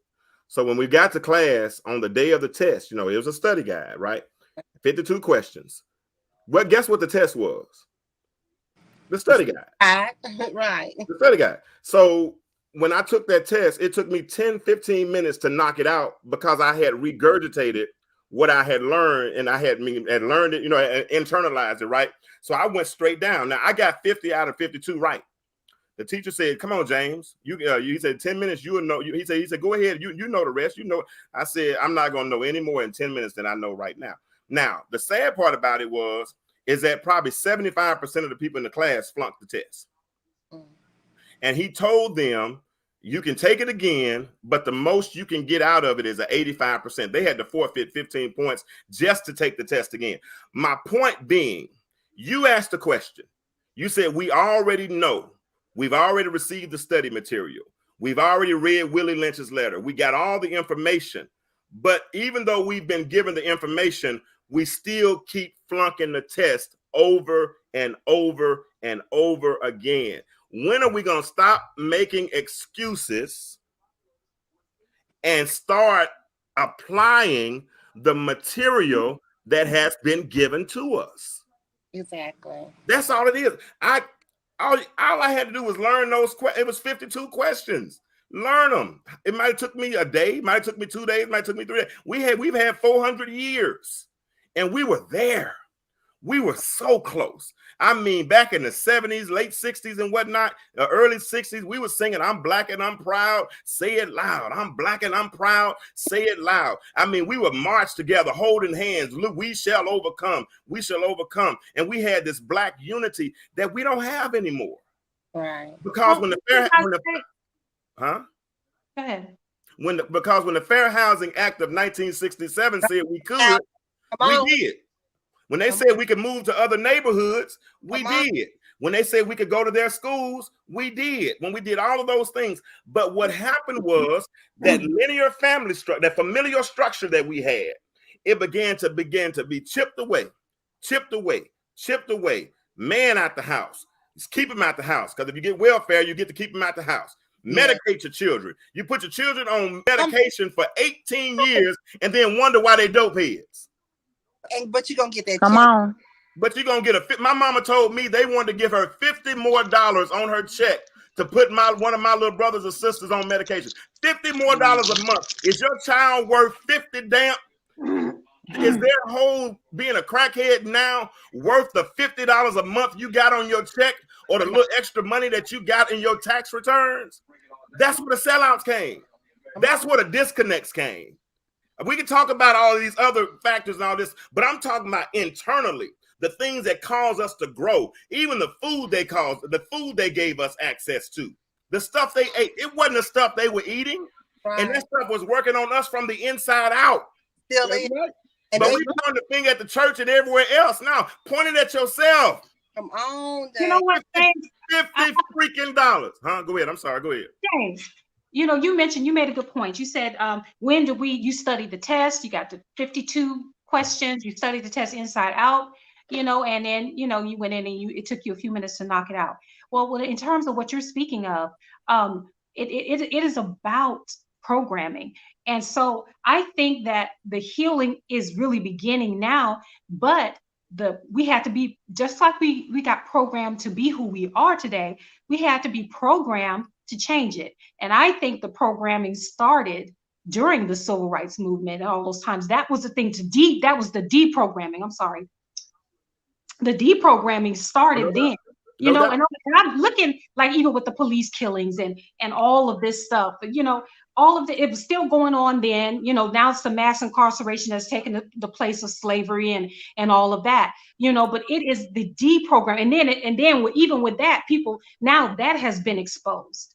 You know, it is the deprogramming, just like it took the 400 years ago. How much of that, 400 years of slavery, all of that was programming, right? Yep.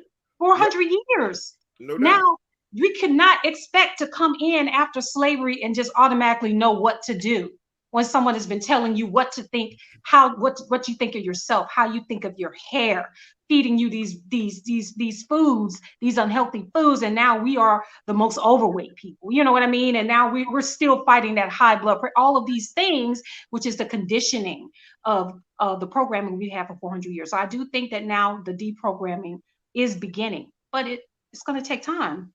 Unfortunately, I think it started to deprogram, but then I think there was a pause, if you will. You know what I'm saying? I think the pause. For instance, if Jimmy, you can tell me if you agree with this or not. If we were starting to be deprogrammed for how we were programmed, because we were programmed.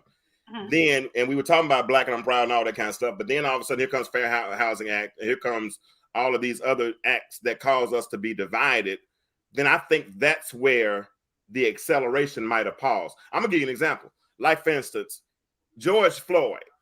George Floyd brought the whole world together. I mean, the whole world together. And as soon as we get united, what's the next hot button issue that keeps us divided? The vaccine. And the vaccine got us so divided beyond Black and white. It's got us, I mean, every corporate and uncorporate, all these types of things, because it's always something. You know why? Because the dividends are in division. If they can keep us divided, they can always keep us. There's always more money to be made. And that's just, it always has been that way. So with that being said, go ahead. I'm sorry. Go ahead, Jimmy. No, I'm waiting for you to get through. Actually, I think I was done at that point. I said, with that being said, let me see what I was going to say.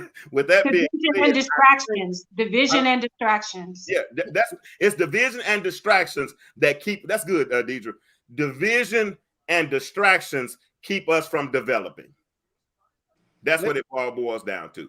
Division and distraction keeps us from developing.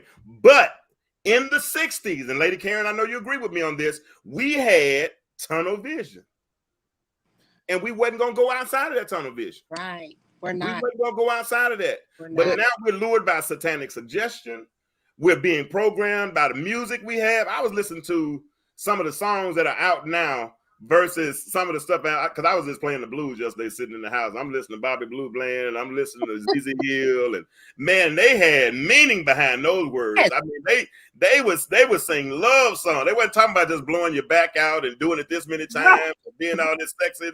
It wasn't. It was literally your eyes. And I mean, you think about Anita Baker's song. What's that song she used to sing? Deidra, sing it for me right quick. Whatever it takes. When we met, always knew. Not that one. Whatever it takes by Anita Baker. I've always told you. I can't sing like you. Why would you pick the most obscure song? Because the words, I'm picking the words. I've always told I you, agree with I'd you. do anything. My baby, you've been my best, my only friend. There's nothing like the joy you bring. Man, I wonder what would happen if you would trust in me. I'll make you believe. I'll make you see. No need, baby, to run from me. You sing that to me, man, I'm going to lay down like a kitten. But now we got to. Let me say something, Jane. Go ahead. There was what I learned something a long time ago about the cities. You can go down to the city planning commission, and you know how people are. If people are not aware that you can go and see these forecasts 10 years down the road of what the city gonna look like, what they got planned. We got to understand this is what the Caucasians did to us. Absolutely. And this is what they're still doing. See, you think that because you rolled down the street and you saw this new building that they just put that up, or they just thought about that. No, ma'am, no, sir. That was thought about 10 years prior to the building even being erected. And what white folks were doing and still are doing, they're plotting and planning ahead of time. Yep. And that's what we've been thinking. Oh man, they just doing this and this is a strategic agenda, and it's still being strategically planned right now. They are 20, 30 years ahead of what they got for us, whether we know it or not. Oh yeah. Well, I think that I would just say, in terms of the white people comment, I would say too that it is our responsibility now to, and I'll tell you, just the way things have just developed, that it is happening, and with the Trump things, and just seeing things unfold, if you think about it. But it is our responsibility to also learn how these things work. Okay, I'm sure that if we learn how to work, and there's not a white person in there that could say to us, when we're up in there asking these questions, that we can't tell you that because of you're Black or whatever, we can learn how these things work so that we can be a part of the development of the decision-making processes, be a part of the board, vote, and all of these things. And so just like now, there are more people of color in government than there has ever been. This is how I know that it's just things have changed. This is the deprogramming is working, So it's our responsibility to go and know about these things so that it doesn't happen that way. That's true, but see that we just talking. Yeah. There are levels that we can't even get to where white folks are plotting against us. There are levels, there are deeper depths and higher heights, and it's only so far that we can reach certain, just like these laws are coming out. Think about all of the laws that have come out that are going to have adverse effects on Black people as it relates to red zoning and as it relates to voting coming up. We are awake and aware right now, but watch this. Did that stop those laws from passing? Hell no. It depends on what we know. That's what. And you're right, and you're saying that it's just kind of it's just certain pockets and certain levels that we're just not gonna get on until they roll out whatever plan they had against us. I mean, I'm just sorry to say that, and I understand what you're saying too. It's certain levels that we done got up in government, but when them white folks don't want Negroes around, what they got going, ain't no Negroes gonna be around. I promise you. Let's read a couple of the comments. First comment, Kafira, and inbox me, Kafira. You've been like super involved tonight. Inbox me. I'm gonna send you a t-shirt. I'm gonna send you a t-shirt. So you inbox me and let me get your address and your size, and I will send you a t-shirt. But she said a couple things I want to highlight. First of all, she said, and Lady Karen, this goes along with what you and I both say. I say, how are you gonna do better if you don't know what better looks like? But she said, until people want better, they will not be better. And that does come with a desire. But then she also said something else, and I'm going to read this, and then I'm going to read Craig's comment. She said, if your enemy, here it is right here, if your enemy has the blueprint and knows who they have captive, it's not your duty to go seek truth. Quantify that for me, Kafira. You said it's not your duty to go seek truth? It's not your duty. She's basically saying. Oh no, she said, is it not your duty? Okay, I read that wrong. Is it not your duty to go seek truth? Now, and I would say yes. I think I would say yes. Craig said something real good. And Craig, Jimmy, we got to get Craig on the show because Craig has a testimony that's amazing. It's amazing. If we can ever get him on the show. He used to be one of my members at my church up in Dalton for a little while. I got you. And we met, and I really need Jimmy on. I need to get him on here. But Craig said this: when they can dictate what is acceptable, they can dictate to control. Right. Keeping your family structure intact is the goal. And this is what a lot of people don't know. We were our most powerful during the Reconstruction era in history. Absolutely. Do you know why? I'm going to tell you why. We were the brick masons. We were all the skilled laborers. Builders. We were the agriculture, everything. We had the skills. They didn't do those things because we did all the work. So like he said, during the Reconstruction era, we have never been more successful. Freedom allows people to be too independent when we are all codependent. In other words, we all need each other. Women need men, men need women, and we come together and we build together. But we've been taught that we don't need each other. Because that's the statement. Every time you hear it, I don't need a man. I don't need a woman. We don't need each other because they try to keep us divided. So Craig, thanks for that. Kafira, thanks for that. If the enemy let's answer her question. If the enemy has the blueprint, is it not our responsibility to go and seek the truth? Is it not our duty to go and seek the truth? I say go ahead. Go ahead, Lady K. I say yes. Okay. I don't care who got the truth. If I need to know it, I need to know it. And it's my responsibility to find it out. That's all I got to say on that. And that's really cut and dry. Anybody disagree with that? No, not at all. Because of course the information, data, as you know, data right now, there's so much money and just people just wanting data. Just data is a thing. Information is a thing. Information is power. Knowledge is power. And these things are going on. If you look at a building somewhere, you see it going up, and not to discredit or discount anything Jimmy is saying. I mean, I think he has some valid points. But when that starts happening, it is our job not to sleep. Don't sleep on it. Go find out about it. What's going on with that? Why did this happen? Do the things necessary to go and find out, because I found that what I've learned is that people have just gotten comfortable with not knowing. As long as in their world, in their corner of this world, in their reality, that's what they focus on. Not being aware, or I wouldn't say is what people focus on, not being aware that, everything that goes on outside of that is affecting that little corner of your reality too. So let's go back to Lady K's rhetorical question. Because it still holds true. If we have the study guide, can I improvise a little bit with what you said? If we have the study guide, if we have the knowledge, as you said, we know that the gun or the knife, well, hell, we know the stove is hot. Why we keep going to such a stove? And so since we know that the trick is to keep black men and black women divided. Yes. Because I don't see other races talking about each other on memes and pointing the finger at each other on Facebook and talking about this sucker ain't no good. And I don't see they might do it, but I just don't see them.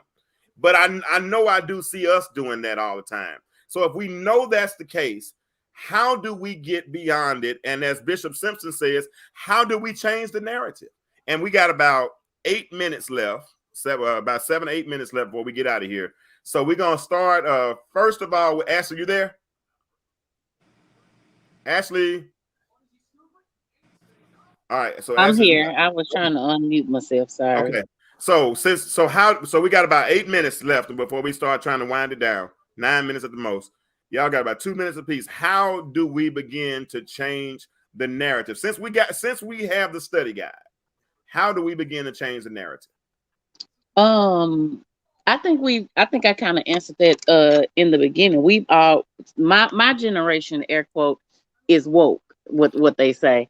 And so now what we're trying to do now is implement some of the things that have been said by some of the people that we are listening to try and be something different, be the change, be the people going forward to be able to try to teach some of the people that are looking at us how not to make some of the mistakes that have been made over the past couple of years that we can be accountable for. So we are now I can say that a lot of us do try to hold people accountable for different things, different actions that could in essence take us back to where we're trying to come from, if that makes sense. It makes a lot of sense. It makes a lot of sense. Deidra, go next.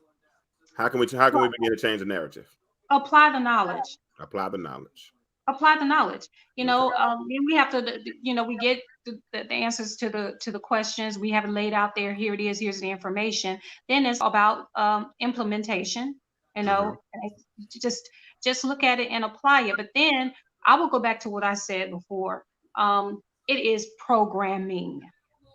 It, you know, that term. Well, okay, I'm not going to say that, but I'm saying it's programming. And when you're programmed to do things a certain way for so long, just like when you get on social media, like I think James, you said that you're on social media, and we're talking about each other, like this thing with the baby and this his baby Right. mother, and he putting her out on the, you know, this kind of just dumb, ignorant stuff, you know, that we do. It is programming. That is how we were programmed to treat each other. You know, that is how this divide and conquer and all of the demise of us as people, that is what it's about. Divide and conquer, break them down. Let's get inside their head. Let's do some generational. Do you know how deep it is? This is a whole other show, so I'm not going to go all into that. How deep it is when somebody wants to get in your head and and program you, Oh yeah. so that they could take advantage of what it is you have to offer, or to or to keep you from understanding who you really are. That is powerful. Very. We cannot stop the work of making people understand how powerful, that there's a reason why our history is not taught. It's programming. Divide and conquer. We just need to apply the knowledge. Now that we have it. Lady K. I think we just really what she said is true. Apply the knowledge, but we got to make the decision. You know, if it's bad, if it's killing us and destroying us from the inside out, stop eating the food. I mean, it's hard to do, but it's grown people, adults. I'm not talking about asking your grandchildren or your children. It's grown people. They have to see us making the hard decisions so they can learn to make the hard decisions. And we don't want to do that. We don't do anything that's difficult. We want to blame it on something else. And we have got to make some hard decisions to turn some things around. When we do, we will see change. It may not change overnight, but it will change quickly. But, you know, those are, because I know, James, I think that's going to be the key. We've got to do some changes in schools, churches, homes, all of that. I told people literally 20 some years ago, start homeschooling your children. It was 5 families in the state of Arkansas that was homeschooling when I started homeschooling. Did anybody do it? No. And look, we didn't have to get put in this.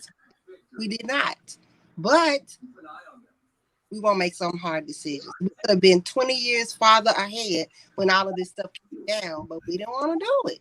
So a hard decision, I'm going to stick to that. A hard decisions, make the hard decisions and do what has to be done. Okay. Do what has to be, make better decisions and do what has to be done. Deidra said that we got to apply the knowledge. So everybody's making good. Come on, Jimmy, what you got? Yes. Before everybody's making real good, outstanding comments. But at the end of the day, before any of that can be done, our race has to heal. Our race has to heal. We got too much trauma in our race, unaddressed, unresolved. We've been functioning in dysfunction. Yep. We have to heal. When you heal, then you can love yourself. When you love yourself, you can apply boundaries and have standards and morals.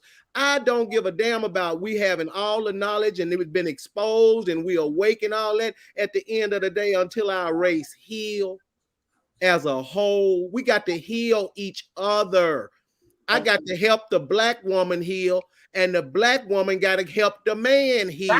Right. I'm You sick of can't do that without knowledge. we got to heal each other. We got to quit looking for money and programs from other races to help us. We have to take it upon ourselves and heal our race and understand our own core needs and love ourselves so we can love each other. You can't love each other till you love yourself. Black people do not love ourselves. The love of God is not in our race. I promise you. All right. Everybody has given. You have to know that you're traumatized. You have to actually know the level, the knowledge of knowing that you're traumatized. Just knowing it, because operating in dysfunction, like you said, it becomes, for us, it is a habit to operate in dysfunction. We like get up and go. Like this whole pandemic thing threw others out of whack. Okay, it was like the end of the world, but for us, it's like, oh, it's a whole. Here comes another hurdle. You know what I mean? We're just gonna get over it like we do everything else. So that sweep it under the rug. We got to heal. Black men and black women gotta heal. That's it. Ain't nothing else behind. We can't do nothing till we heal each other. Nothing. All right. So, lady Miss Kafira said we can definitely change the narrative. It starts by being real with who you see in the mirror. Definitely starts with who you see in the mirror. So, Craig Wilkinson says sick people spread sicknesses. And I say, and I agree with what everybody said, because there is no one answer. Everything starts with a foundation. Healing is definitely one of those foundations. But I think one of the ways we do heal is that we all, as black men and black women, have to reconcile. I think black men need to say, I'm sorry, and mean it. I think black women need to accept our apologies and then say they're sorry and mean it.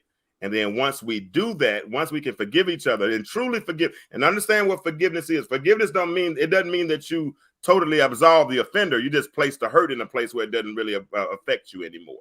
And as long as the hurt is in a place where it's still affecting you, then you're not healed.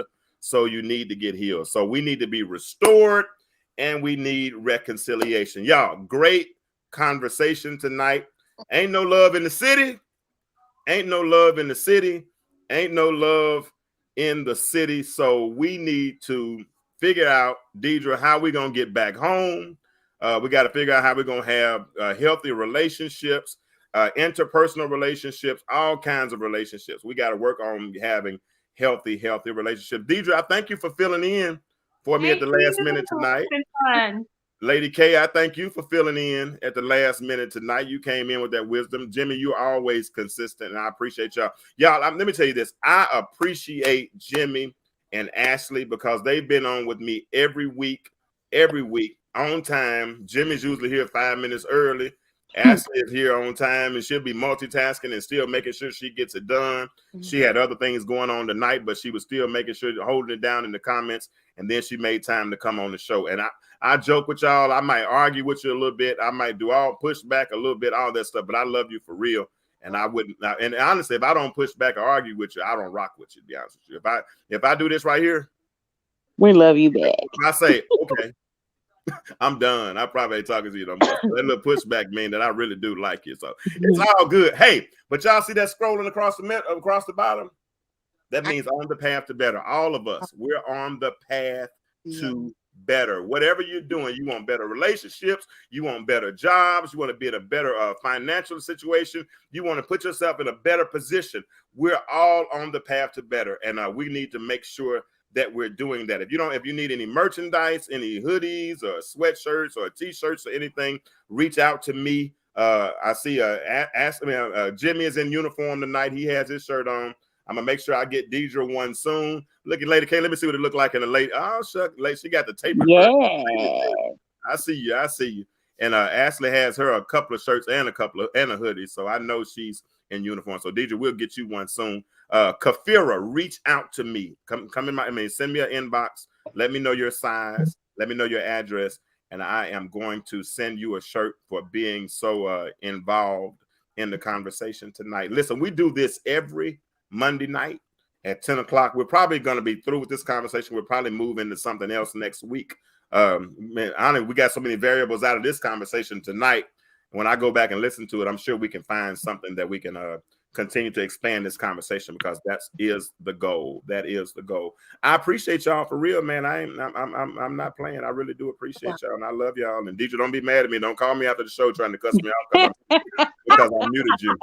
I would never do that. You're the first person to ever get muted on this show. No, Jimmy got muted one time too. I got muted? You didn't know I muted you? She didn't even know it. No, because I was still talking. her lips were moving like a wet, but I had muted her a long time ago. But I did it smooth. You know what? Yeah, I'm calling you. I'm not answering no phone in the calls tonight. I promise. I'm going to bed. I'm gonna start my devotion tonight. I gotta talk to God after this. You ain't finna fry no chicken. Not tonight. No, I had spaghetti earlier. I got some crunchy. You ate before the live. Yes, and it actually stuck to my bones tonight. Hallelujah. So, but I am gonna eat some Crunch and Munch or something like that to get me out of here tonight. I am gonna eat some Crunch and Munch. We're gonna need you to get some peanuts or something. You know, we're trying to get you to preserve that sexy for one of these young women. Well, when I meet a woman who comes in and helps, when I meet a woman who comes in and starts to help me change my diet, I'll welcome that whole. Here she is right now. I'm trying to help you before your help may come. Jimmy, you said I changed the subject right quick. Jimmy, tell them when your show come on, Jimmy. When your show come on. I come on Wednesday and Friday mornings at 9. I'd appreciate if all the women to come in and we can. You don't want men to come? Well, the men gonna come in the background anyway. We got to get the women right. Men follow women. Okay, that's true. That is true. That's true. That's the women. I love the women. So y'all, I'm on Wednesday morning and Friday morning at 9 a.m. Y'all come get a word from God. And so we can get this healing and get these right outputs so y'all can get the right man. Lady K, when your show come on? I'm on Tuesday night, 7 to 9, and pretty much every day I'm on at some point during the day. Okay. So y'all need to follow them, and y'all can get more of this. And now I'm gonna start another show on a Tuesday night. I'm working on something right now. It's gonna be a little bit different audience, but I'm gonna do something on Tuesday night.